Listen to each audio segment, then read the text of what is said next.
Assalamu alaikum, bismillahirrahmanirrahim. Құрметті оқушылар, бүгінгі біздің әріп айын әрпі. Айын. Тамақты сәл қинап шығарасыздар. Айын.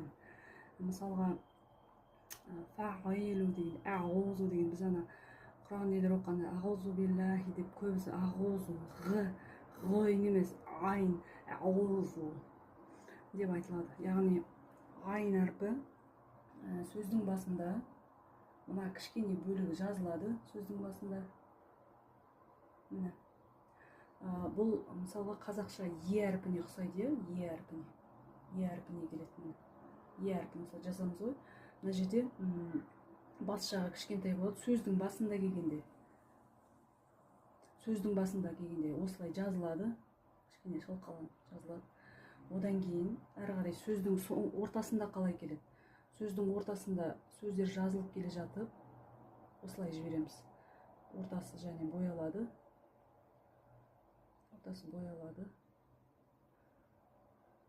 Сөздің соңында мына үстіңгі әрпі, мына әріптер жазылып, осылай жазылады. Айын әрпі. Бұл айын әрпі. Сөздің басында, сөздің ортасында, сөз соңында. Бұл өте үлкен өзгеріске ұшырайды. Сондықтан есте сақтап алыңыздар. Сөздің басында, ортасында қалай келеді, соны есте сақтасаңыздар, ертең оқуға жеңіл болады. Енді мына айын мен айын әрпін жанында ғойын әрпі тұр. Бұны ғайын деп айтса да болады, ғойын деп айтса да болады. Ғойын. Яғни ғойын әрпі дәл айын әрпі секілді, бірақ бұның үстінде нүктесі болады. Ғойын әрпі. Қазақша е секілді ғой, осылай жазылады. Сөздің басында осылай кетеді. Сөздің ортасында орап жібересіздер, дөңесті бүйтіп орап жібересіздер. Сонда айын, ғойын әріптер болады.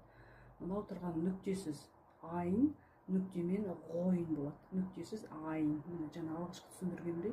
Одан кейін сөз соңында өзі кетеді.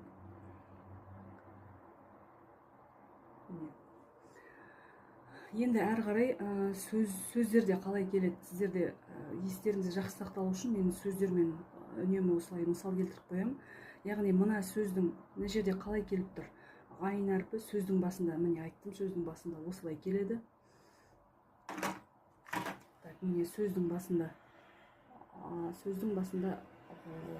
айын әрпі. Міне одан кейін тағы сөздің ортасында айын әрпі. Міне айын әрпі. Одан кейін сөздің соңында. Міне сөздің